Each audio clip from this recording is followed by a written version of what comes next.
Greetings. I'm in the car. Just know I'm in the car. I'm in the car, and I have a direct word for you. I definitely have a direct word for you.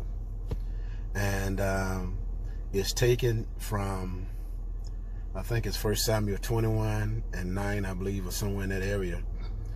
And we had a cave. And at a cave, there was this one prophet came to David. And he had his sword with him. And the reason why he had his sword with him, because David dropped it. David dropped that sword,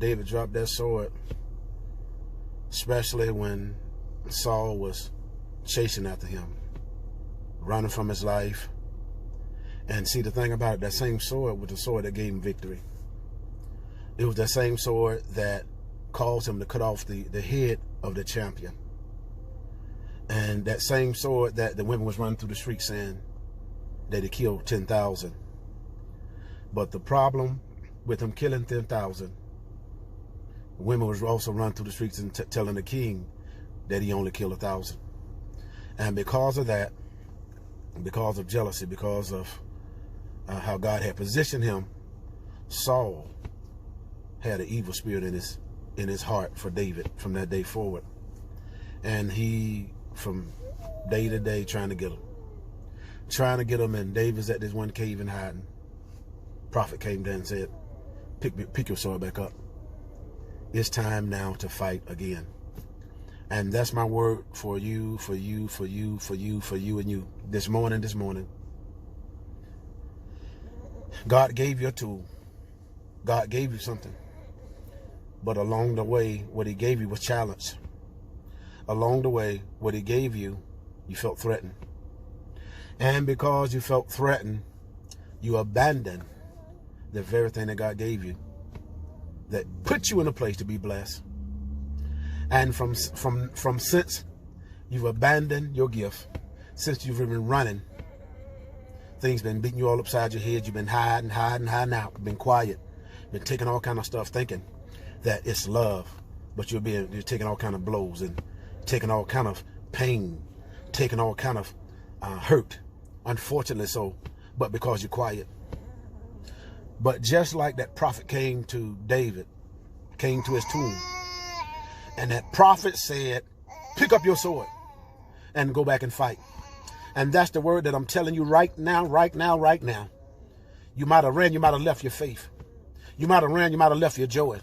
You might have ran, you might have left your peace. You might have ran and you might have left the promise that God gave you. But God says to pick it back up. Pick it back up and fight. Pick it back up and fight. Pick it back up and fight, because your victory and what you've been praying for, your answer isn't the thing that you laid down. The answer isn't the thing that you dropped. And see, the thing about, there was an example that I wanted to use. An example is, now, second example, one day I had to go to take the kids to school, right? Rushing, trying to remember everything. But in my rush, I got everything in the car.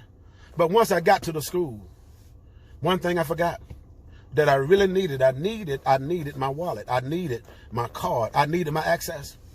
But because I was rushing, I wasn't able to think fast. I wasn't able to think clear, because I was rushed because of the time.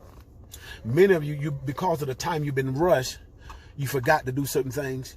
You ignored certain things. You couldn't remember certain things because of the rush. The rush was pushing you to do certain things. The rush was pushing to you to say certain things.